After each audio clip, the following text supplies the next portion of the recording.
Great to be here with you guys today. Well, it didn't take long for Alyssa Thomas to be proven as a liar. It didn't take long at all. She says, oh, Kathy Engelbert. Oh, I haven't heard from Kathy Engelbert. Well, actually, Kathy Engelbert reached out to you last week. Remember, Alyssa? You guys communicated through text message last week. Oh, but that doesn't really fit into your victimhood narrative, does it? Then we have activist Alyssa Thomas told a tale intended to destroy the league while staring directly into the camera. She said that while she was being pursued by trolls and subjected to unprecedented harassment, the WNBA commissioner remained mute. However, a single text message caused the entire story to fall apart in a matter of hours. It wasn't just a mistake. It was a premeditated maneuver that backfired in front of thousands of supporters. The arena is now erupting, and not for the reasons she anticipated. As the truth about her correspondence with the league office emerges, the WNBA's most protected veterans facade is finally beginning to fall apart. This Alyssa Thomas situation is the Jussie Smollett situation of the WNBA. Let me guess. After they sent you those messages, Alyssa Thomas, it ended with, "This is Clark country," and they chased you away. Then we have the New York Liberty fans booing Commissioner Kathy Engelbert, which I find interesting. I find the New York Liberty fans booing Kathy Engelbert interesting because, correct me if I'm wrong, Kathy Engelbert wore a New York City... The drama began when Alyssa said she had not received a single word from Commissioner Kathy Engelbert about the harassment she had been subjected to online. She depicted a league that had given its stars over to the online wolves. It was a traditional tactic from the victimhood playbook intended to compel the league to comply and win over the public. Playing the victim, however, has the drawback of requiring you to ensure that your receipts are truly concealed. She believed her story to be secure until the true chronology of events was made public, revealing a significant hole in her account. NBA Finals series was riddled with calls going against the Minnesota Lynx because it was, wait for it, fixed, allegedly, fixed, it was fixed, rigged, to get the New York Liberty to win a championship. And they're booing the commissioner? Interesting. Let's get right into it, shall we? Like the video, hype the video. Let me know your thoughts in the comment section below and subscribe to the channel. That would mean so much to me. Let's start with Alyssa Thomas on recent online harassment. We still have yet to hear anything from Kathy Engelbert. You can see what's being... Days prior to the public outburst, Alexa Filippo of ESPN revealed that Alyssa and the commissioner had been communicating. There was no lack of communication or disregard from the superiors in this situation. In order to further a particular goal, Alyssa decided to leave out this direct channel of communication from her public complaint. You lose all credibility when you publicly claim that the league is silencing you when you are actively texting the boss. The discovery turned her impassioned plea into a big PR problem that the league could not just sweep under the rug longer. She remains silent, and that's unfortunate when our lives are being threatened. Well, interesting, Alyssa Thomas, because the only people who've been arrested for stalking WNBA players are two individuals that stalked WNBA players that played on the Indiana Fever. Oh, wow. Did Kathy Engelbert speak up about that, Alyssa Thomas? But Caitlin Clark's not black. Oh. When Sophie Cunningham stalker got her, did Kathy Engelbert speak about, but Sophie Cunningham's not lesbian. All right, Alyssa, Because of the way the story was created for maximum impact, this situation is being compared to the notorious Jussie Smollett case. The podcast's narrator did not hold back when criticizing the victimization story as a means of diverting attention from Alyssa's own courtroom behavior. Although the parallel is audacious, it captures the annoyance that many supporters have when they witness athletes utilizing real problems as leverage. Alyssa attempted to portray herself as a martyr for the WNBA establishment by saying she was being disregarded. Instead, she just revealed that certain players are more interested in the spotlight than the actual facts. Caitlyn in the throat. Now I mentioned this. Oops, excuse me. Now I mentioned this.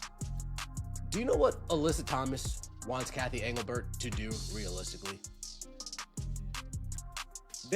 These players want Cathy Engelbert to police social media. Just do us all a favor.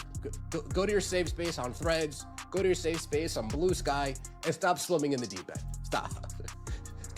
Stop swimming with the sharks. Go to your echo chamber, Blue Sky, go to the echo chamber and Threads, and just leave us all alone with your victim Olympics, please.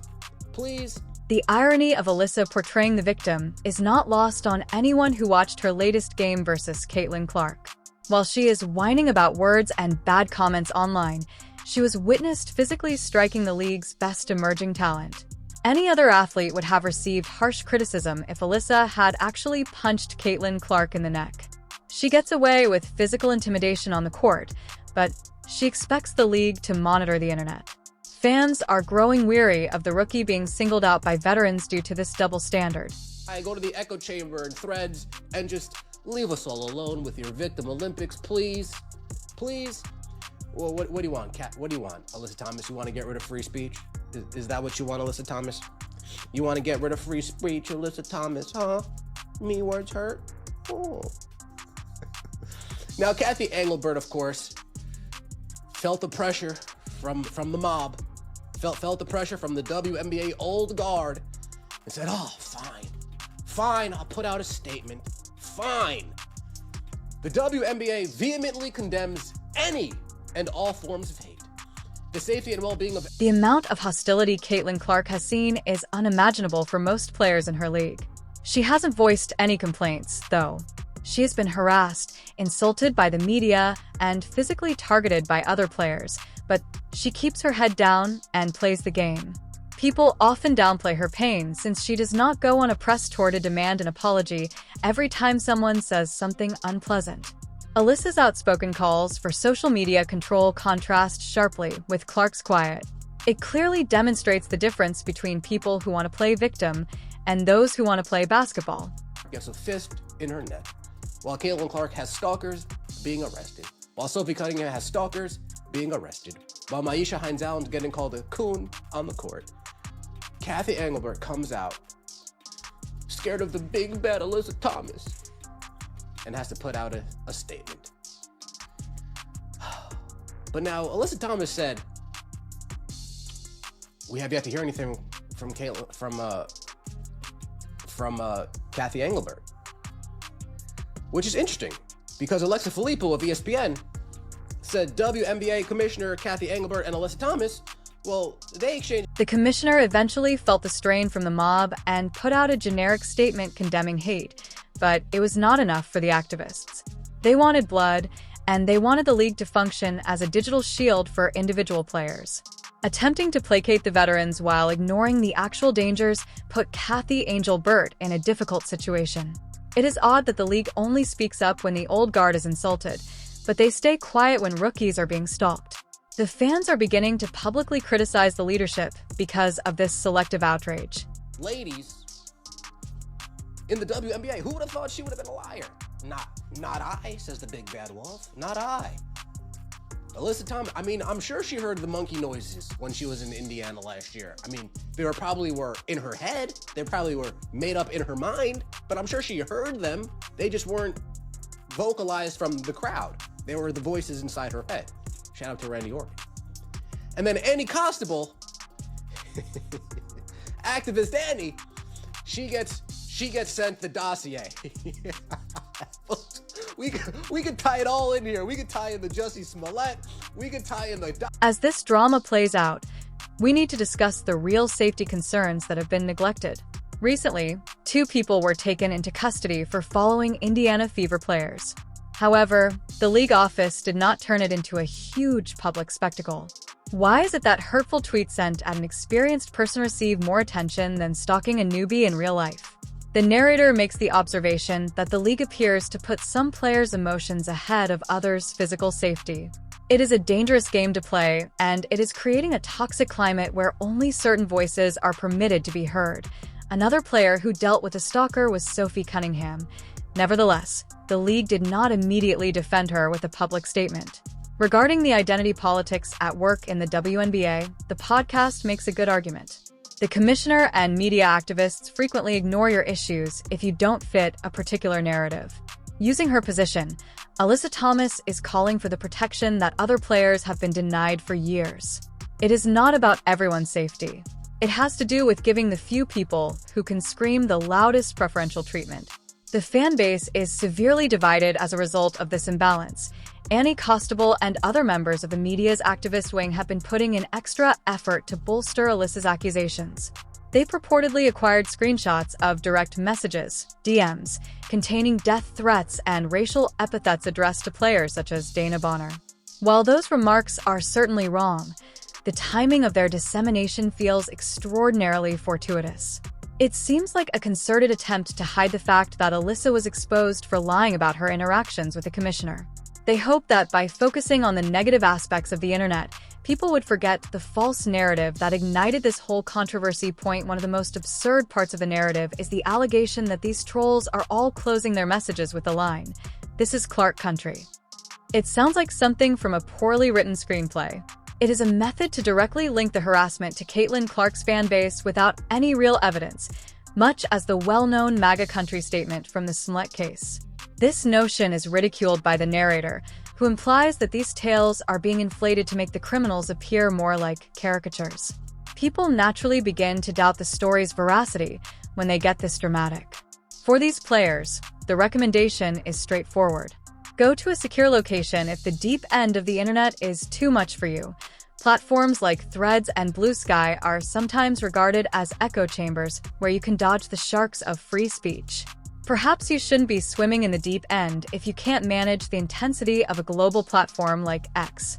In addition to being unfeasible, the demand that the WNBA monitor the entire internet is an outright assault on free expression. Millions of people's opinions are beyond your control, and attempting to do so will simply make you appear more detached from reality. The New York Liberty supporters turned against the woman who gave them a trophy, creating a chaotic scene at the Commissioner's Cup. The WNBA Old Guard was shocked to see Kathy Angelbert being jeered out of the building in New York.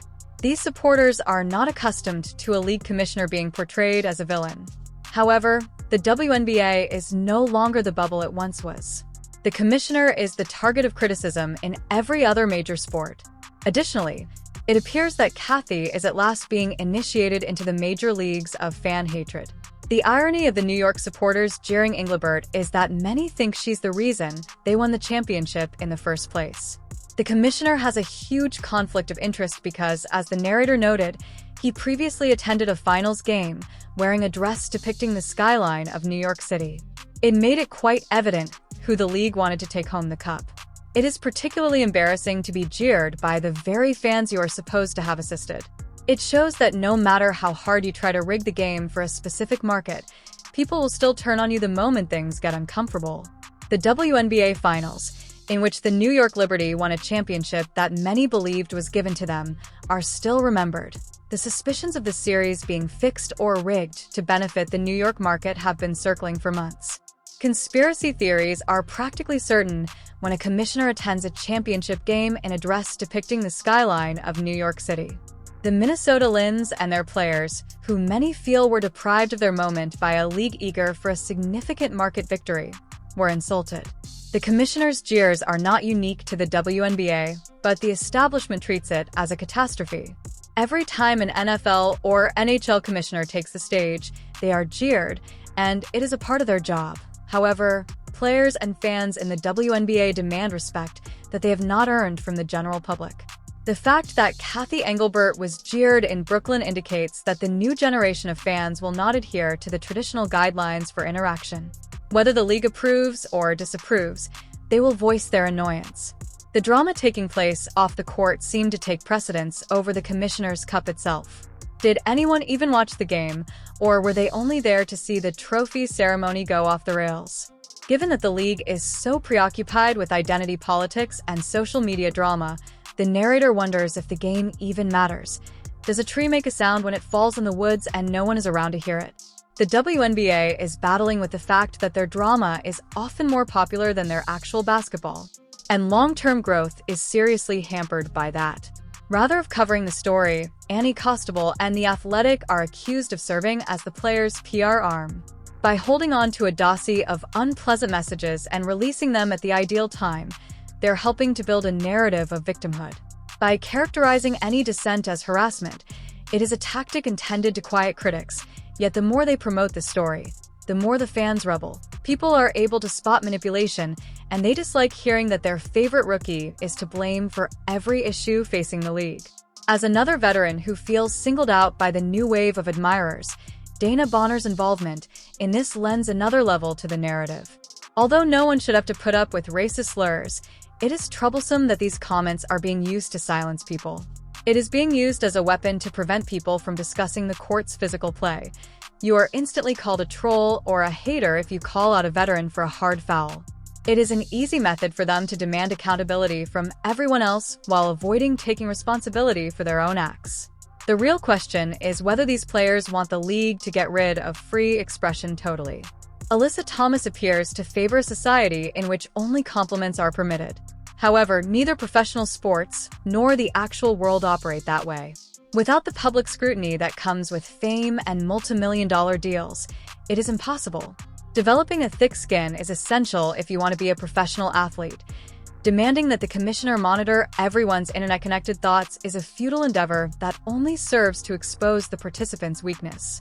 People are making fun of the shift to platforms like Blue Sky and Threads as a retreat into an echo chamber.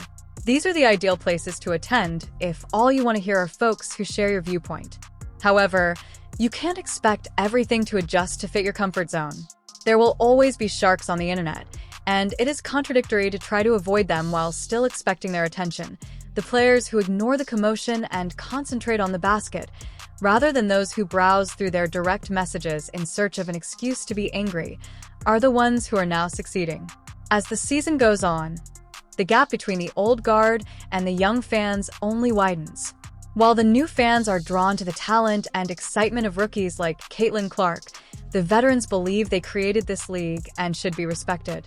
The very people who are finally bringing money and attention to the sport are alienated when the veterans attempt to create drama in order to remain relevant. The WNBA has a fantastic chance to expand, but they are currently being held back by a culture of victimization that refuses to adapt to the modern sports world. Ultimately, the WNBA is caught between players who want to compete and those who want to win the Victim Olympics. The people in the arena saw right through Alyssa Thomas's attempt to exploit the commissioner as a pawn in her story. The leaders weren't the only ones who drank. They were against the lack of genuineness in a league that is having difficulty establishing itself. The stars may discover that the audience they have created is more interested in the truth than the story they are attempting to write if they continue to prioritize drama above the game.